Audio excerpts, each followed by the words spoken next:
opportunity to talk to you today about salivary gland diseases in kids and also salivary in children.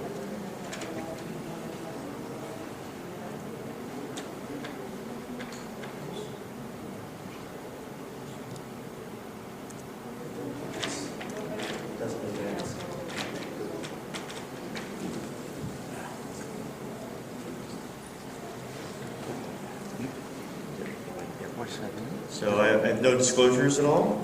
Okay, no. Okay.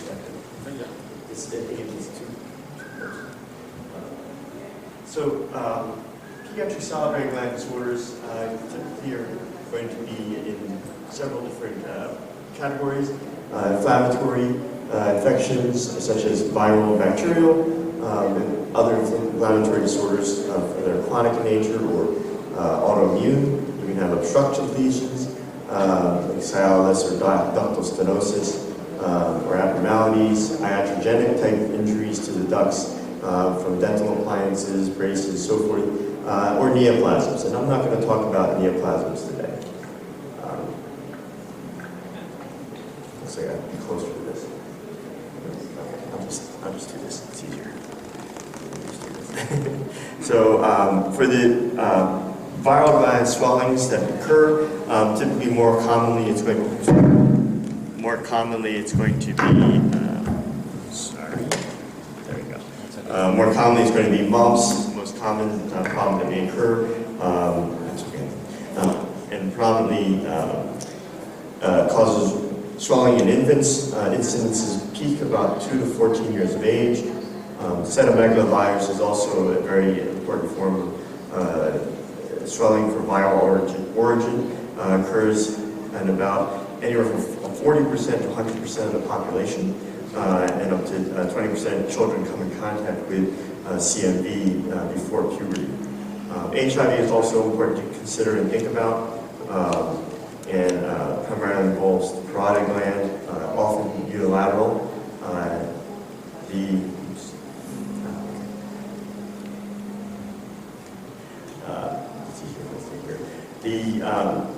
Okay, let's see where is that? This one. For bacterial swelling of the parotid gland, most commonly affected by bacteria is the parotid.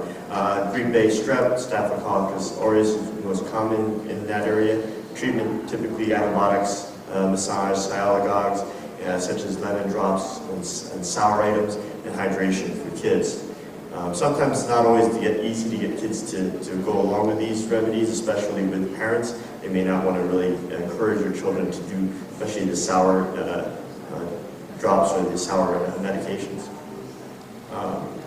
One very common thing we have to think about in kids is the juvenile recurrent peritonitis. It was alluded to earlier in the previous talk. Juvenile recurrent peritonitis is one of the most common inflammatory salivary gland disorders in kids. It is a non-obstructive, it's non-suppurative, it's an inflammatory disorder, and we don't know why it happens. Typically, onsets between about 3 to 6 years of age, and usually resolves and just basically burns out right around puberty. There can be weeks to months between episodes. It tends to be more often in males and females, but however, after puberty, it tends to be more often in females. They present with just recurrent swellings. There may or may not be any fevers with it. They're typically painful. There's some swelling over the gland area itself. The discharge from the gland in the duct is typically flocculent. It's not purulent. It's got sort of a cloudy appearance to it. Often you may see a large papilla of Stetson's ducts as well. Sometimes you see a little yellow plaque around there. But the one thing important with these is that you need to make sure you rule out a neoplasm. So imaging is important. Very often just ultrasound is enough to really look at the gland. Also, it'll look for Cialis as well, because you want to rule out that as a potential cause for the swelling. Historically, people just treated these with observation and sialagogues, hydration, pain medications, anti-fever medications, massage. Really didn't do much to, as far as interventions, and they just let the gland burn out. Surgery could be considered in really recurrent cases, really problematic issues, but really haven't really shown to really be that helpful, except for the parotidectomy, which is very extreme for this type of issue. In 2009, Patel described using sinusendoscopy washout for kids, or in this case, for juvenile recurrent parotitis.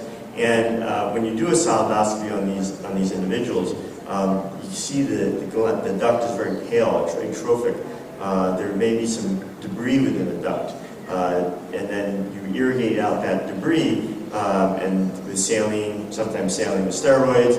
You can use Kenalog, hydrocortisone, different types of things, but it just seems like just irrigating the duct in itself is helpful. So here you see a picture of a duct with a child with recurrent juvenile parotitis. It doesn't have a lot of vascularity. It's kind of pale, atrophic appearance. You'll see sometimes stenosis in the ducts, or beyond that, dilations. You may see some mucus plugs, that proteinaceous material within the gland duct itself, and debris. Sham in 2008 had a series of 65 kids with recurrent juvenile parotitis, and they showed that just irrigating and dilating the ducts with about 100 milliliters of saline during the sinusendoscopy procedure itself, and then at the end they would inject 100 milligrams of hydrocortisone into the duct via the endoscope. And then of them, 95% of their patients had complete resolution of symptoms, and they had various follow-ups of anywhere from 6 to 36 months, and they had about 95% resolution of symptoms. Schneider et al. In 2014 looked at those kids used sinusendoscopy versus antibiotics, and they noted that there was improvement of pain and inflammatory episodes between pre and post treatment with sinusendoscopy, and there really was no statistical difference between use of sinusendoscopy and use of antibiotics. A meta-analysis done in 2014 pulled together about 120 patients, 165 glands, patients who had undergone sinusendoscopy. Vast majority, about 3/4 of them, needed no further interventions after this sinusendoscopy had been performed. About 80% of the glands didn't have any further occurrences of issues, and about 87% did not require any further sinusendoscopy. So sinusendoscopy seems to address this inflammatory issue that occurred by maybe just the flushing out of the ducts, opening up stenotic areas in the ducts themselves, and then to provide an avenue for steroid irrigation. As I said before, complete parotidectomy is just a consideration of last resort. You don't want to, in severely refractory disease, it's not responding to sinusendoscopy, it keeps coming back, you may want to consider it. But that would be after you would have undergone further evaluations for other potential inflammatory problems, having them see a rheumatologist and make sure there's no other issues that it may be, and it's just recurrent parotitis. As I said, other salivary gland disorders was alluded to once again in the prior presentation. Sjogren's syndrome, we do worry about sarcoidosis, cat scratch, actinomycosis. It's a very unusual disease of that may present in the parotid glands as a swelling, and you just treat that with penicillin. You can have atypical mycobacterial infections of the parotid gland because of the lymph nodes that are present within the parotid. These may regress on their own. You may consider doing complete excision if it's very limited. A simple IMD can be performed sometimes, but then there's about a 50% chance you'll end up with a fistula from that. Using antibiotics as plus minus, most people would say that you can just use conservative management rather than giving them antibiotics, and there's no particular difference if you did one way or the other. Sjogren's, very important to be keeping in mind of in kids. You need the 6 criteria in order to be diagnosed with Sjogren's. It has to be at least 4 of the 6 criteria, of which 1 should be either presence of autoantibodies or histologically identifiable lymphocytic infiltrations. In kids, it's sometimes very difficult to diagnose it because the fact that their symptomology is usually not that profound, and they may not necessarily complain of eye issues or mouth or dry mouth. Because of the fact that they've been living with it their whole lives and they don't really notice a difference. Adults, they typically have had a good period, and then they start having problems with dry eyes, dry mouth, and they actually have something to compare against, so they're more likely to be more vocal about those symptoms. The most common issue in kids with Sjogren's would be parotid swelling. Also, biopsy of the minor salivary glands in the mouth may not necessarily present you with histological evidence of Sjogren's. Much more diagnostic is actually an open biopsy of the parotid gland, parotid tissue. Typically for Sjogren's, it would be symptomatic management, immunosuppression. There are some biologics that also have been used for treatment of Sjogren's. Very often, ductal anomalies also need to be looked at and also evaluated for. Salivary gland stones is a very major source of obstruction, and also if you see an acute inflammation of the submandibular gland, very often that will be due to anomaly of the duct or a stone in the duct. Pediatric salivaritis is about 3 to 5% of salivary gland stones. The risk factors, if kids and teenagers, they're smokers, if they have particularly dry mouth from certain medications, if they have dehydration frequently, they can all increase their risk of getting ductal stones. They are very unusual, though. I mean, even though they are present, we will maybe in our institution see 3 or 4 children a year with stones, and that's it. And even that is a high number. There may be a year or two where we don't have any kids with stones, but it's not a very common thing to see in children. More commonly is more a ductal anomaly versus this one. More commonly ductal anomalies rather than with salivaritis. If you do use ultrasound or imaging of the glands, you usually won't find a stone that's less than 2 millimeters in size. When you do a treatment of salivaritis, small stones, 1 to 3 millimeters in size, you can use salivendoscopy and to go for the stone and to grab it. There is, for the larger medium-sized stones, 3 to 6 millimeters in size, you may have to break up the stone with either laser, you can drill with them. There's a small drill you can place into the duct. You can do that with. Lithotripsy is possible, but not in the U.S. But there are some things like a stone breaker, what they call that. It's actually it goes a little probe right against the stone, and you can do just break up the stone directly by impact. And then there's also an open approach where you can actually grab the stone, bring it into an area of the duct where you can actually expose it, and then you make an incision along the mucosa, expose the duct, open it, pull the stone out, and then close it back. Sometimes you may need to put a stent in there. For larger stones, typically a combined approach may be necessary, or even removal of the gland. So as I said, for the small stones in the parotid, less than 3 millimeters, submandibular gland, you sometimes can get a little bit larger stone, up to about 4 millimeters, depending upon the age of the child. You may be able to retrieve that stone. But you have to be ready. If you have about a 4 millimeter stone in the submandibular duct, you have to be ready for an open approach. And you really should describe it to the parents as a potential necessity. Stones, within the silent endoscope, it's usually you need 1.1 or 1.3 millimeters silent endoscopes is what will allow you to pass that basket into it. If it's a smaller stroke than that, you can't use the baskets or the forceps. For larger stones, you're going to use, if you want to try and break up a stone, as I said before, using lithotripsy or using a laser. Drill, I don't usually find that kind of convenient because you actually end up many times traumatizing the duct wall with the drill. But a lot of times if that stone is very proximal into the ductal sort of area, I'll have to bring that into the main part of the duct, and then I can expose it open-wise. So it's more of a combined approach.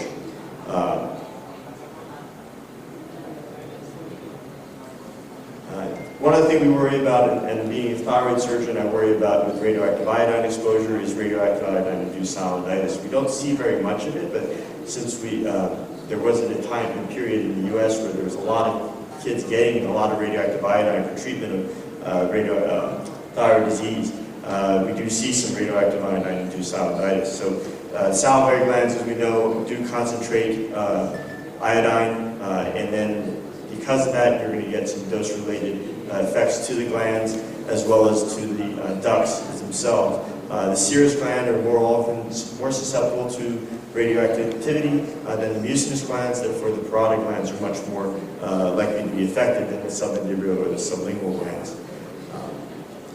I have 131 injury that can cause either acute or chronic inflammation of the ducts.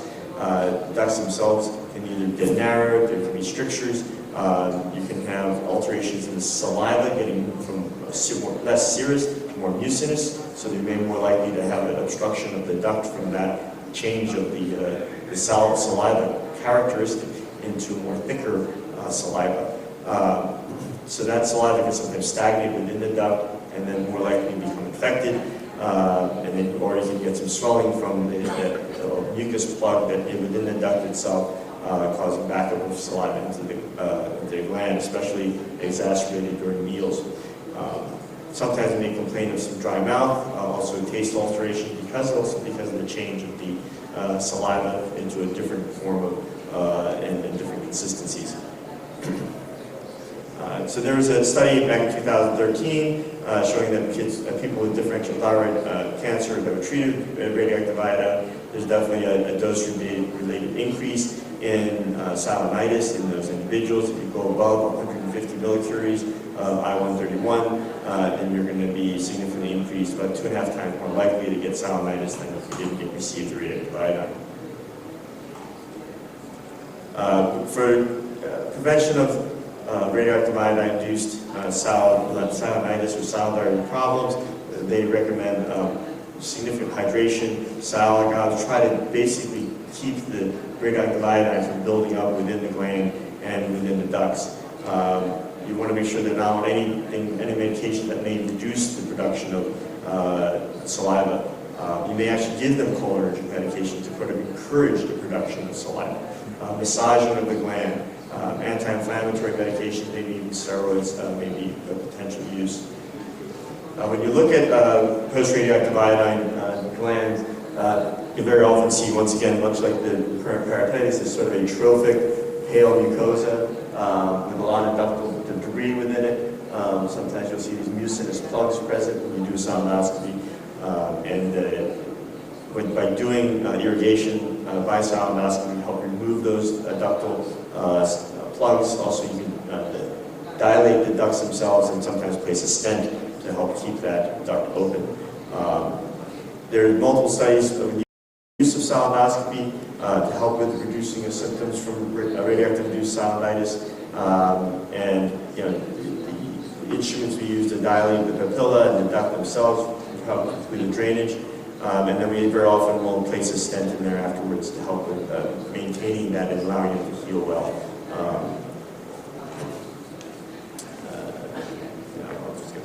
So in general, just from the standpoint of salinitis and the inflammation of the gland, typically you get either stenosis or some form of salinitis causing obstruction, reduces salivary flow, and then you get some low-grade inflammation, which actually may get worse, causing more ductal dysfunction, or even changes in the duct themselves, or stenosis, and then it just becomes a chronic cycle, and then it just perpetuates. In order to break that cycle, very often we find that salidoscopy can be useful because you can get into the duct, get rid of some of this inflammatory material within the gland, the duct itself, irrigate it out, get the these mucinous plugs, either or stones, or dilate some stenotic areas, place some steroids to reduce inflammation. It's very helpful, and we find it to be a useful tool. It's just we don't have that many kids that come through. In the course of a year, as I said, I maybe do like 3 or 4 stones. I might do an additional 4 to 5 individuals with recurrent parotitis type symptoms and do endoscopy on those. So in general, in our institution, we only do maybe a dozen or so salidoscopies a year.